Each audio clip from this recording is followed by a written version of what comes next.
Never have enough time to play it all. You know everybody wants to walk in someone else's shoes. Everyone's forgot who they are. Such a crime to waste his time away.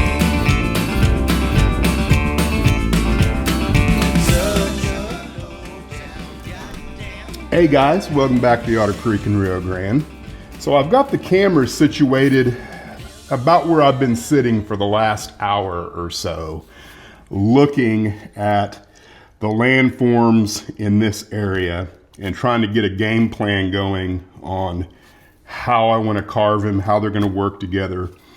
And I think I probably need to start right here with this group that's closest to the track right here, because once I kind of start chipping this away, looking at both sides of it, I should be able to kind of figure out what's going to go on here. Because I want to have a good idea of what's going on here before I do anything else that way. And it's supposed to be a nice weekend, so I want to do a lot of the large carving out in the shop rather than in here, making a huge mess. So we're going to figure this out as we go. One of the first things that I want to do is I need to establish kind of the base of what's going on here. So these first 1, 2, 3, 4, I think 5 layers of foam here, I want to go ahead and glue together as one unit. Because there's some wonkiness, if you will, going on the other side as it relates to the spline as it goes around, because some of it kind of overlaps because it's an imperfect shape from here to the spline. So I'm going to have to do some things there. But these first 5 or so, for sure, I want to get glued together. And then this thing, I want to be able to take it in and out as a whole unit so I can work on it, put it back in, look at it, and kind of bounce back and forth between both elements at the same time. Now, one of the things, I don't know if I've mentioned it, but what I plan on doing here, let me make sure that I've got a good view of the camera there.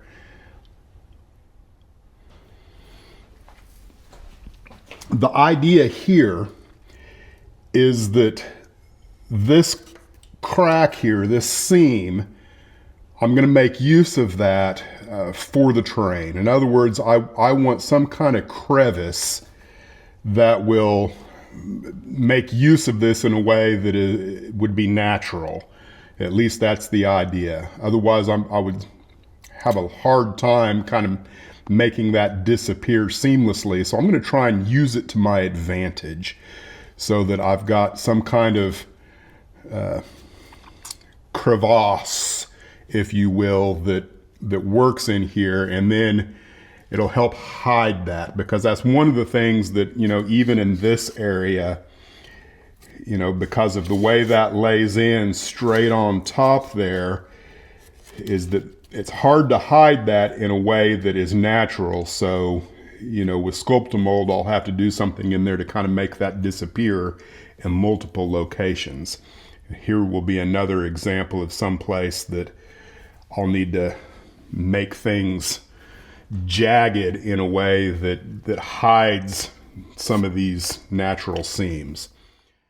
Now, as a recap of kind of the overall look here that I'm going for, I have proposed 1, 2, 3, 4, 5 different hilltops, if you will. So this right here, I think, needs to be this hilltop, which is actually further over here.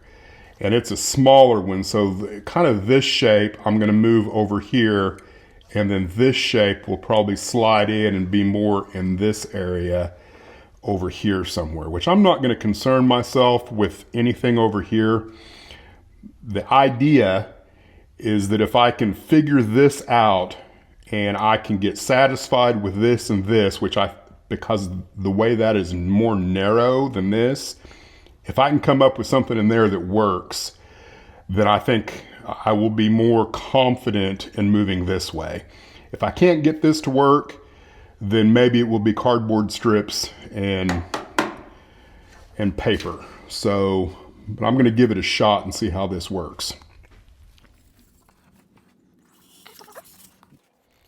One of the first things I want to do is get it to where I can lift this in and out. And when I originally did this, I kind of made it to where it could slide in this way. And instead, I want to be able to go straight up and down.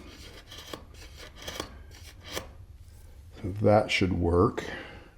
And then I think the rest of this is just going to be a matter of getting the bottom piece exactly where I want it, and then gluing each successive layer on and making sure it interfaces with the spline on the backside where I want it to. I find that a wire brush is about the best thing for scoring up foam.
Now, while those 4 pieces of foam are drying up, I want to kind of revisit this side because this is important context as to what's going on here.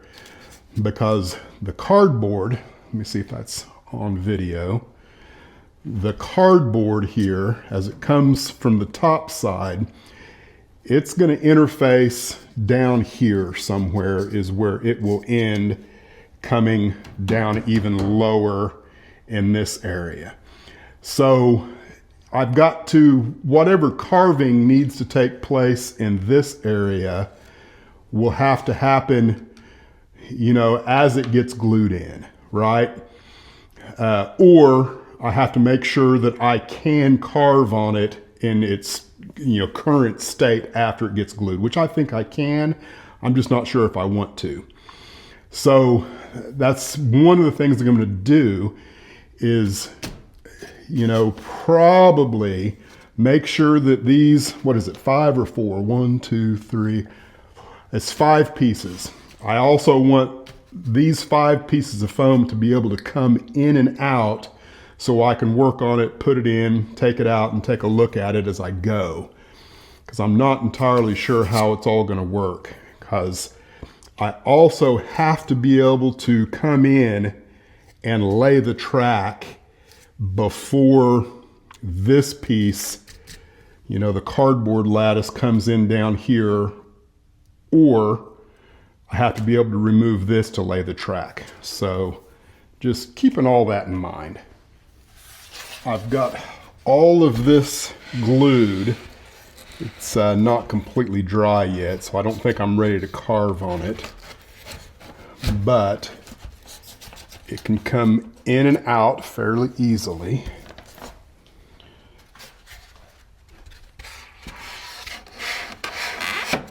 And it should now just be a matter of figuring out what do I want it to look like. And I've got some photographs that I'm going to try and make use of.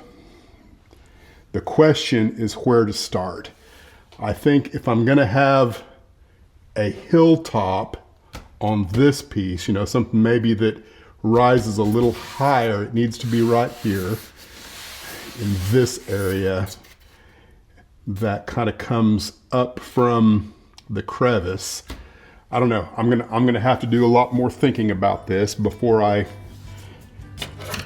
attack it. But I am ready for the attack. I've just got to make some final decisions before I make my first cuts.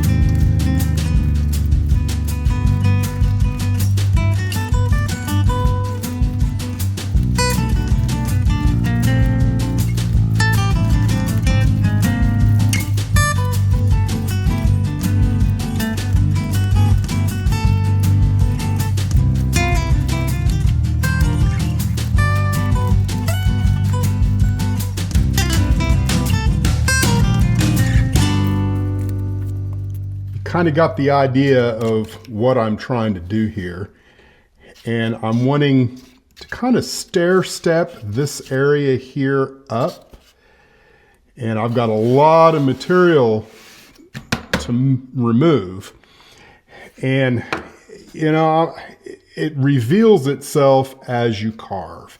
I guess that's the best way to describe it, is that I want all of this. It probably needs to be a total height, you know, somewhere right around in here at this level.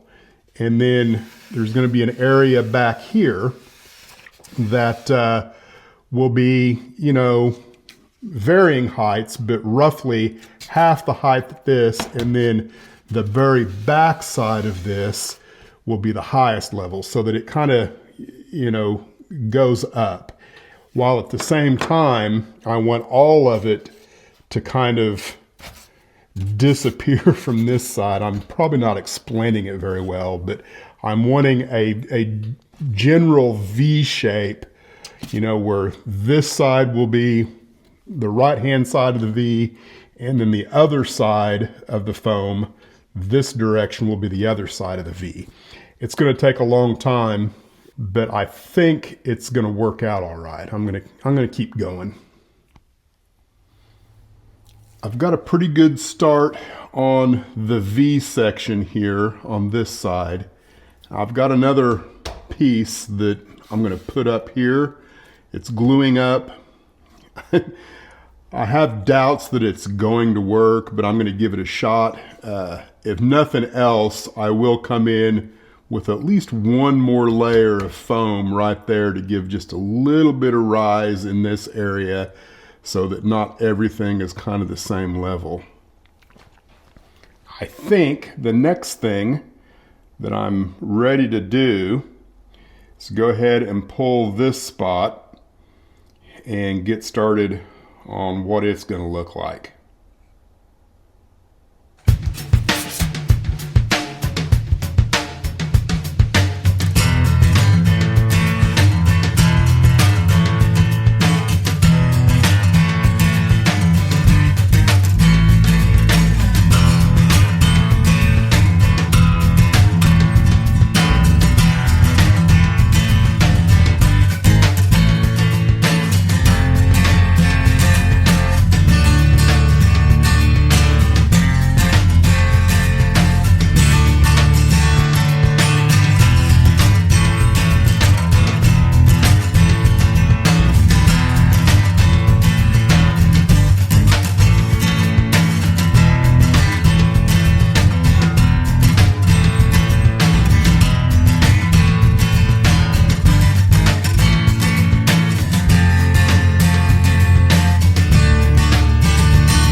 got my rough shapes carved into this particular wall right here. And, you know, I've now spent several hours carving this. I've got the back side of it, and then I've also got a lot of this other form just to the left, also kind of roughed in.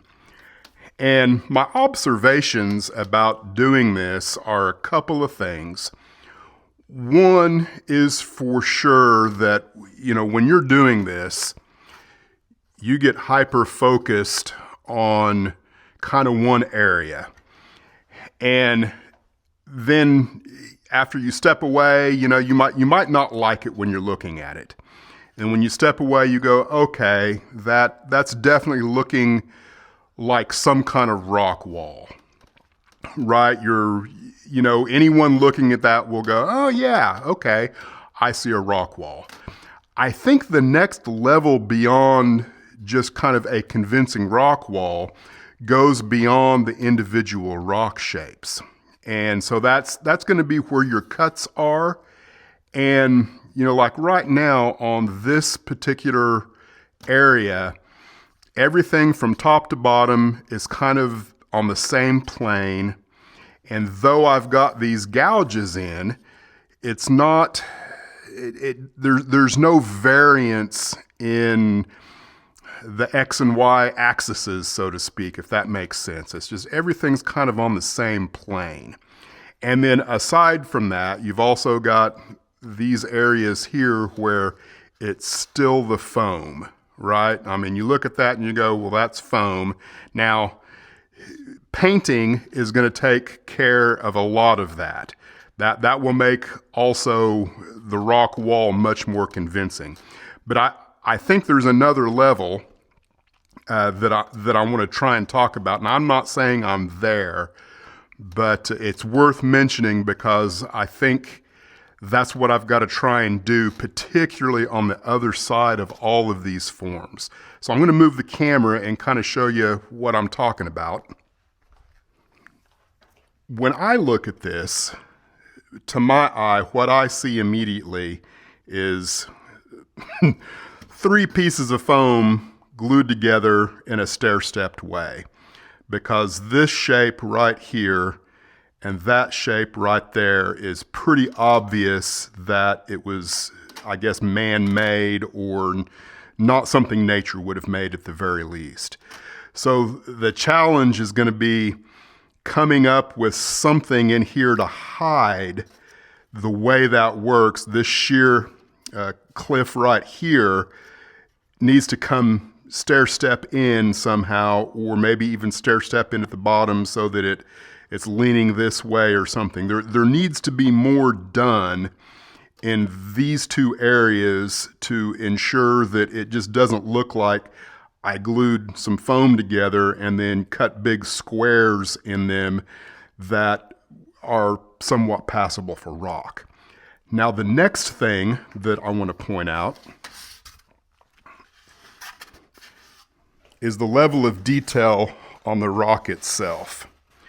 So here is what I've done on the backside, and I intentionally started on the backside because it's never going to be seen, and so I felt free to experiment with a lot of different techniques on this side.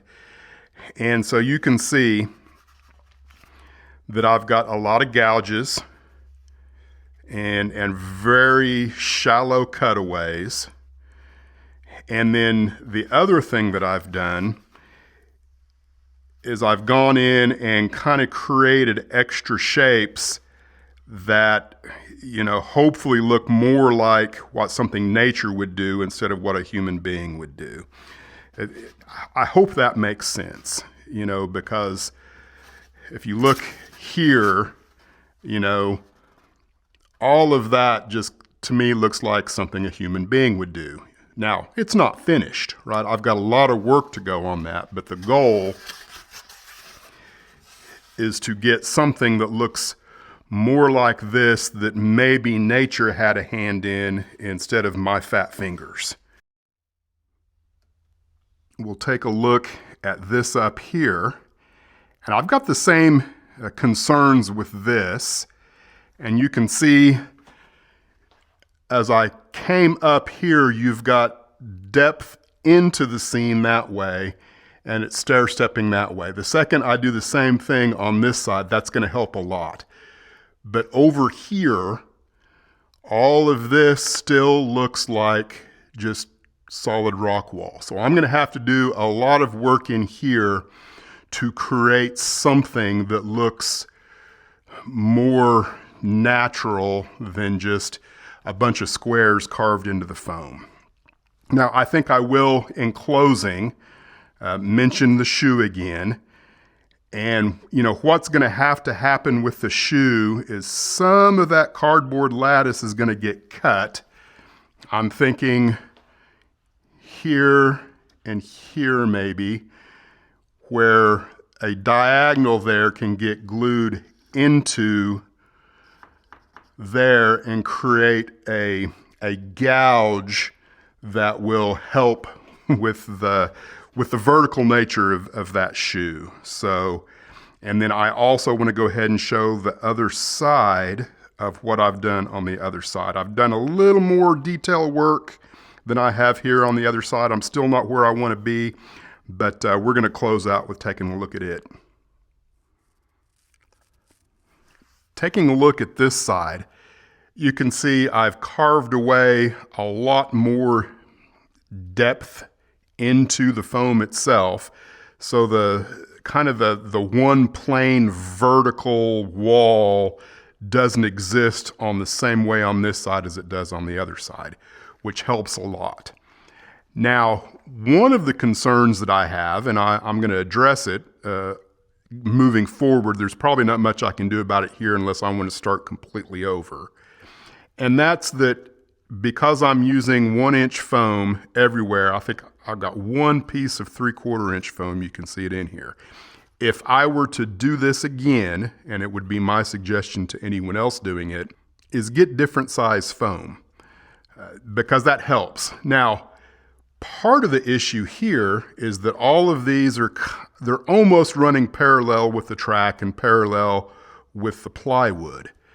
And that's something that if you were smart, and what I'm going to do moving forward is I'm going to try and make sure that these get tilted up some way so that you can use them for the eye. It's kind of hard for me to explain, but you know, if you use each one of these layers as part of a guide into how you carve the rock, that's nice. That's why you want different size layers, and that's why you don't want them running on the same horizontal plane as everything else in the scene. I don't know that makes sense, but I want to finish up with what's going to happen over here. I've jumped into the computer because I don't think there's any way at all I can explain what I'm talking about, and this should bring everything kind of home as far as what I've been trying to convey verbally in a few simple photographs. So this is the Denver and Rio Grande, the Durango and Silverton. I always want to say Denver and Rio Grande. Used to be the Denver and Rio Grande, but is now currently the Durango and Silverton. And this is Big Deal. He is one of the many people that do some really good photography and videography of the Durango and Silverton. And so here, when you look at this, kind of as this snakes through here, you do have the vertical rock wall kind of that I'm talking about. But you can see right through here that there's definitely a gouge, so to speak, and then there's multiple different little gouges, and then we got right through here. This is a huge area of variance of terrain. And then of course we've got the track has been etched into it. Now, if we come out a little bit further, now you kind of start to see the whole thing as one big terrain feature, if that makes sense. Now you can see multiple different gouges in here. This one kind of looks square, and you know, it just, you can see this is the area that I mentioned before where all of this runs together, and then I don't know if it doesn't really show it, but it also kind of curves over the top here. So there's a nice gentle curve over the top from here to here.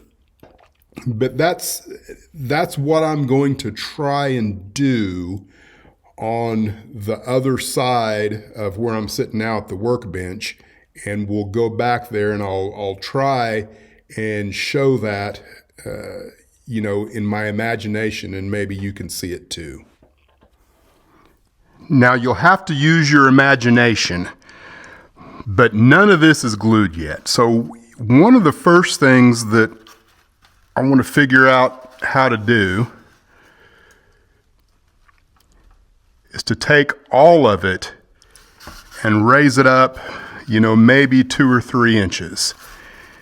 Because right now, you know, if you look this way at it, the track is going up and all of these striations remain level with the tabletop.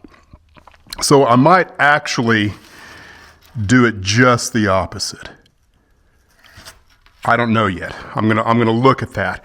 But then if you use your imagination, if you remember the large cut that I pointed out in that photograph, if that starts somewhere up here and comes down just like in the photograph through here, and then, you know, other variations, I may even glue another piece of foam to the side here. I haven't decided about that yet, but that's what I'm going to try and create in this area of the layout, because I've had that photograph, or those 3 photographs, in mind for this section of track since I got the very first piece of spline laid in here. That was very obvious what I wanted to do here. So that's it for this video. Thanks for watching the Otter Creek and Rio Grande, and we will see you around.